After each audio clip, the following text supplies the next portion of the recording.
Hello friends, Pushpa trailer నిజంగా హల్చల్ సృష్టిస్తుంది అనమాట. ఈ పాటికి నాకు తెలిసి ఒక 100 మిలియన్ వ్యూస్ దాటే ఉంటుంది. నేను ఈ వీడియో చేసే టైంకి అయితే 98 మిలియన్స్ కాడైతే ఉందనమాట. మరి చూడాలి ఇప్పుడు ఎన్ని మిలియన్ వ్యూస్ వెళ్ళింది అనేటటువంటి కింద కామెంట్ చేయండి. ట్రైలర్లో అయితే చాలా డీటెయిల్స్ ఉన్నాయన్నమాట. మొట్టమొదట ఈ అరగుడ్డుగాడెవడు అని చెప్పి నేను నా కమ్యూనిటీ పోస్ట్ పెట్టగానే ఏవేవో కామెంట్లు పెడుతున్నారు. మీరు అనుకునే ఆయన రిఫరెన్స్ అయితే అది కాదు. ఈ అరగుండు వెనక చాలా పెద్ద కథ ఉందన్నమాట. ఇంకొకటి చూసుకున్నట్లయితే రెడ్ శాండిల్వుడ్స్ ఎర్ర చందనం ఏదైతే ఉందో ఎర్ర చందనం మీద ఒకరినైతే తగలబెడుతున్నారనమాట. మా ఎర్ర చందన మీద తగలబెట్టేటటువంటి వ్యక్తి ఎవరు? శ్రీవల్లినా, లేకపోతే మన పుష్పరాజు వాళ్ళ తల్లి చనిపోయిందా, లేకపోతే మన ఫ్రెండ్ గారు చనిపోయిందా పుష్పరాజు గారిది అనేటటువంటిది అర్థం కావట్లేదు అనమాట. ఈ విధంగా చాలా డీటెయిల్స్ అయితే ఉన్నాయి. వాటి గురించి మీకు ఫుల్గా తెలియాలంటే వీడియో అయితే చివరిదాకా చూసేటటువంటి ప్రయత్నం చేయండి. నేను ఈ ట్రైలర్ని 0.25x స్పీడ్లో చూడలేదనమాట. అంతకన్నా స్లో చేయడం జరిగింది. డౌన్లోడ్ చేసి iOSలో ఇన్స్టాల్ చేసి చాలా స్లో మోషన్లో చూస్తే చాలా డీటెయిల్స్ అయితే కనపడ్డాయి. మీకైతే దిమ్మ తిరిగిద్ది. వామో ఎలా కనిపెట్టావు బ్రో అని చెప్పి మీకు ఖచ్చితంగా అనిపిస్తుంది అనమాట. మొట్టమొదటి ఏంటంటే పుష్పరాజు గారి మేనరిజం అనమాట. ఇప్పుడు పార్ట్ 1లో ఇలా అన్నాడు అనమాట, తగ్గేదేలేని. కానీ ఇక్కడ చూసుకున్నట్లయితే చేతికైతే ఈ విధంగా ఒక వాచ్ అయితే పెట్టిండు. దాన్ని ఈ విధంగా అంటాం అనమాట. అప్పుడు ఏమైందంటే వాచ్ కిందకు వచ్చేస్తే టైట్ అయింది అనేటటువంటి మేనరిజం చూపించడం. ఒక్కసారి ఆ విధంగా అంటే నేను అనుకోను. చూడండి, ఒకటోసారి, రెండోసారి, మూడోసారి, నాలుగోసారి, ఈ విధంగా 4 సార్లు అయితే తన యొక్క మేనరిజాన్ని మార్చేసాడు అనేటటువంటిది చెప్పడం జరిగింది అనమాట. సో లెఫ్ట్ హ్యాండ్కి వాచ్ పెట్టుకోవాలి, ఏ విధంగా అనాలి. ఇది కొత్త మేనరిజం అనమాట. ఇక దీన్ని మర్చిపోయింది అందరూ ఈ విధంగా అనండి, ఇది పుష్పగాడి రూలు అని చెప్పి లెఫ్ట్ హ్యాండ్తో అంటాడు ఏమని చెప్పి నేనైతే అనుకున్నాను అనమాట. ఇది హైలైట్ అనిపించింది. ఇంకొకటి ఏంటంటే ఎవడు ముసలోడు ఉన్నమాట ఎదురుగా, అండ్ పుష్పరాజ్ అయితే ఉన్నాడు అనమాట. ఇదేంటి అనేటటువంటి డౌట్ మీకు వచ్చిందా? ఇది ఖచ్చితంగా ఇంటర్నేషనల్ డీల్ అనమాట. పుష్పరాజు తన యొక్క సామ్రాజ్యాన్ని ఇండియాలో స్థాపిస్తే సరిపోదు, ఇంటర్నేషనల్ మొత్తం మీద స్థాపించాలనుకుంటూ దానికోసం వెళ్ళి ఒక వ్యక్తిని అయితే కలవడం జరిగిందనమాట. మరి ఆ వ్యక్తి ఎవరై ఉంటాడు అని అంటే ఖచ్చితంగా అర్థమవుతుంది, తను ఒక తమిళి అని చెప్పి అర్థమవుతుంది అనమాట. ఆ అరమోడు అని చెప్పి అంటాడు కదా, అరమోడు అని చెప్పి అర్థమవుతుంది. తనైతే మురగన్ అని చెప్పి నేనైతే అనుకుంటున్నా. సో ఇంటర్నేషనల్ డీల్ అయితే చేస్తుండో పుష్పరాజ్ చేతిలో జాగ్రత్తగా చూడండి ఒక నోట్ అయితే ఉందనమాట. ఇటు సైడ్ అది సగం తిరిగినటువంటి నోట్ అయితే ఉంది. ఈ నోట్ ఏంది అని అంటే హవాలా డబ్బులు అంటారనమాట. ఇప్పుడు మనం చాలా సినిమాల్లో చూసే ఉంటాం, సగం మొక్క ఏమో మనకి డబ్బులు ఇచ్చోటి దగ్గర ఉంటుంది, మిగిలిన సగం మొక్క మన దగ్గర ఉంటుంది. వెళ్ళి ఈ మొక్క చూపిస్తే ఈ మొక్కకి దానికి మ్యాచ్ అయ్యే నెంబర్ కలిస్తే అప్పుడు హవాలా డబ్బు అయితే ఇవ్వడం జరిగింది అనమాట. ఈ విధంగా మురుగన్కి మొత్తం ఎర్రచందనాన్ని అమ్మేసిండు. సో ఇండియాకి ఆ డబ్బులు తీసుకురావడం కష్టం కాబట్టి తనకైతే సగం చినిగిపోయినటువంటి నోట్ అయితే ఇవ్వడం జరిగింది అనమాట. దాన్ని డీటెయిల్గా పెట్టేటటువంటి ప్రయత్నం. ఇది స్లో మోషన్ చూస్తేనే అర్థమైతే. ఇక్కడ చూడండి ఇంకా పెద్ద డీటెయిల్ ఉందన్నమాట. పుష్పరాజును చూసుకున్నట్లయితే తలకిందులుగా ఏలాడదీశారు. తలకిందులుగా ఏలాడదీస్తున్నప్పుడు నోట్ అయితే కింద పడుతుంది. అంటే తనతో పాటు ఇంకొంతమంది విలన్లు ఎవరైతే ఉన్నారో మన ఇండియాలో ఉన్నటువంటి హవాలా డబ్బు కోసం చాలా ప్రయత్నాలు అయితే చేశారు. దానికోసం పుష్పగాడి మీద అటాక్ అయితే చేయడం జరిగింది. ఆ యొక్క సగం నోటు కింద పట్టాన్ని అయితే మనమైతే గమనించవచ్చు అనమాట. ఆ సగం నోటు ఈ సగం నోటు వామో ఈ డీటెయిల్కి అయితే మనమైతే సలాం కొట్టవచ్చు అనమాట. ఆ తర్వాత జాతరలో ఉన్నటువంటి సీక్వెన్స్ మనం ఆల్రెడీ నిన్న డిస్కషన్ చేసినాం. మంగళం సీన్ గురించి డిస్కషన్ చేయలేదు, దాక్షాయిని అనసూయను చూపించలేదు, సునీల్ను చూపించలేదు అని చెప్పి అందరం అనుకున్నాం. వాళ్ళు కూడా చూపించారనమాట. ఈ షాట్లో చూడండి, మంగళం సీన్ ఉంది, దాక్షాయణి ఉందన్నమాట. వాళ్ళకైతే అంత ఇంపార్టెంట్ లేదు అనేటటువంటిది అర్థమవుతుంది అనమాట. ఇంకా జాగ్రత్తగా చూసినట్లయితే ఇంకో విలన్ ఎవడో ఇందులో ఉన్నాడు అనేటటువంటిది ఇంకా మనం జాగ్రత్తగా చూసుకోవచ్చు. ఒక్కొక్క చోట్ల మన సత్య కూడా కనపడుతుంది అనమాట. సో వీళ్ళంతా కూడా జాతరలో అయితే ఉన్నారు. అది కాక పుష్పరాజు గాడి అన్నున్నాడు కదా, పాపం చిన్నప్పటి నుండి నీకు మా నాయన లీడర్ అని చెప్పి ఎక్కిరిస్తారు కదా, తను కూడా జాతరకు అయితే రావడం జరిగింది. అదే జాతరలో మన పుష్పరాజు గారు చూసుకున్నట్లయితే చీర కట్టుకొని ఒక తాండవం అయితే చేయబోతుంది అనమాట. అక్కడేంటంటే తన మీద ఒక పెద్ద అటాక్ జరగబోతుంది అనేటటువంటిది క్లారిటీగా అర్థమైపోతుంది అనమాట. అంటే పుష్పగాడిని చంపడానికి మంగళం సీను దాక్షాయిని తన బ్రదర్ అయి ఉండొచ్చు. అండ్ జాలిరెడ్డి కూడా అక్కడక్కడ కనపడుతుంది. జాలిరెడ్డి గురించి నేను లాస్ట్లో చెప్తా. వీడియో అయితే చివరిదాకా చూడండి, మీకే అర్థమైంది. ఇదంతా కూడా జాతర సీక్వెన్స్ అనమాట. ఇంకోటి ఏంటంటే పుష్పరాజు గారి యొక్క లెవెల్ పెరిగింది అనేటటువంటిది మనకి ఇండైరెక్ట్గా చూపించడం అనమాట. తనైతే ఒక ఫ్లైట్ కొనుక్కున్నాను అనమాట. ఆ ఫ్లైట్ కూడా రెడ్ కలర్లో ఉంది, ఎందుకంటే తను బాగుపడదే ఎర్రచందనం వల్ల కాబట్టి దాన్ని సింబాలిక్గా చూపించడం. తన యొక్క మేనరిజం ఏంటి అనేటటువంటిది చూపిస్తుండు. అంటే తన సరుకు అంతా కూడా బోట్లో, షిప్పుల్లో అయితే వేరే దేశానికి ఎక్స్పోర్ట్ చేస్తారు, తన మట్టికి ఫ్లైట్లో తిరుగుతుండు అనేటటువంటిది చెప్పడం అనమాట.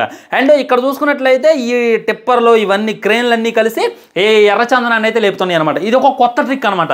పార్ట్ 1లో చూసుకున్నట్లయితే ఎత్తులో కట్టిండు, ఇక్కడ చూసుకున్నట్లయితే భూమిలో పెట్టిండు. సో భూమిలో ఎర్రచందనం మొత్తాన్ని దాచేసి దాని సిచ్యువేషన్ వచ్చినప్పుడు తీసి అమ్ముకుంటాడు అనమాట. ఇది మన పుష్పరాజ్ గారు కొత్త టెక్నిక్ అని చెప్పుకోవచ్చు.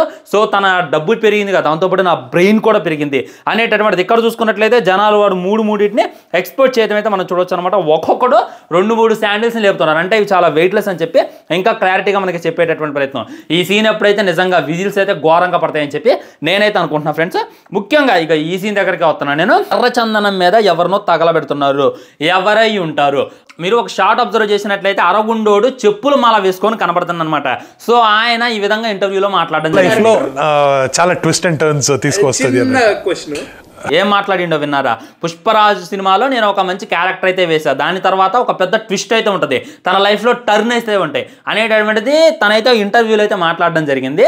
అంటే జాతరకి తనైతే రావడం జరిగింది అనమాట. ఈ విధంగా పుష్పరాజు గారి గెటప్ వేసుకొని అక్కడ తనని చూడటానికి శ్రీవల్లి అయితే వస్తుంది అనమాట. ఆల్రెడీ మీరు ట్రైలర్లో అబ్జర్వ్ చేయొచ్చు, శ్రీవల్లి పుష్పరాజుకి ముద్ద పెడుతూ ఉంటుంది. అంటే పుష్పరాజు చచ్చిపోయాడని చెప్పి కొంతమంది, పుష్పరాజుని చంపేశామని చెప్పి కొంతమంది, వాళ్ళే పగడ్బాలందని కూడా పలుకుంటారనమాట. ఆ తర్వాత పుష్పరాజు సడన్గా జాతరలో ప్రత్యక్షం కావడంతో నా పుష్పరాజు బతికే ఉన్నాడు అని చెప్పి శ్రీవల్లి ముద్దు పెట్టేది. నిజంగా అక్కడైతే మనకి ఏడుపు వచ్చేస్తుంది అనమాట. ఆ తర్వాత మన శ్రీవల్లిని అయితే చంపేస్తారనమాట.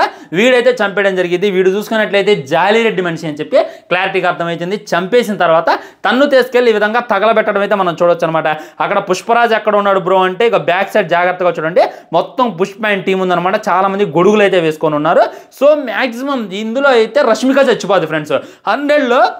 100% రష్మికాని అయితే వేసేస్తారని చెప్పి నేనైతే అనుకుంటున్నాను. ఎందుకంటే సుకుమార్ గారు మనల్ని ఎమోషనల్గా కనెక్ట్ చేయడానికి ఖచ్చితంగా శ్రీవల్లిని అయితే చంపేస్తారు. ఇప్పుడు మనం డైలాగ్ చూడొచ్చు అనమాట.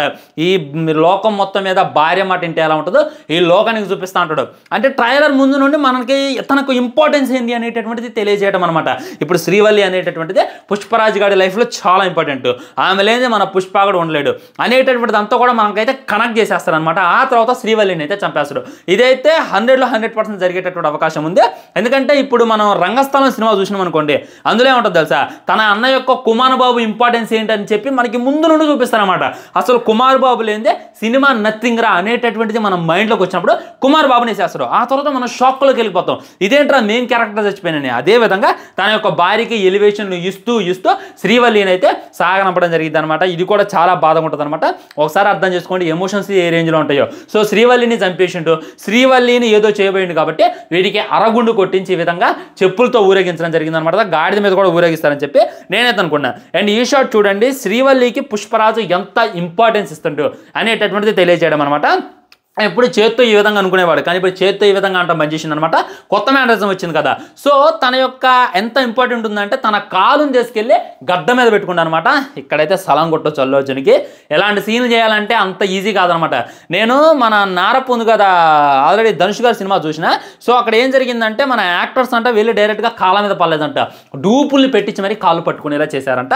కానీ ఇక్కడ చూసుకున్నట్లయితే మన అల్లు అర్జున్ డైరెక్ట్గా రష్మిక కాలు పట్టుకోవటం కాదు, దాన్ని తన తల కానిచ్చుకోవడం ఏదైతే ఉందో నిజంగా గ్రేట్. అసలు అల్లు అర్జున్ ఊకొచ్చాయి అబ్బా నేషనల్ అవార్డులు అనేటటువంటిది క్లారిటీగా అర్థమవుతుంది.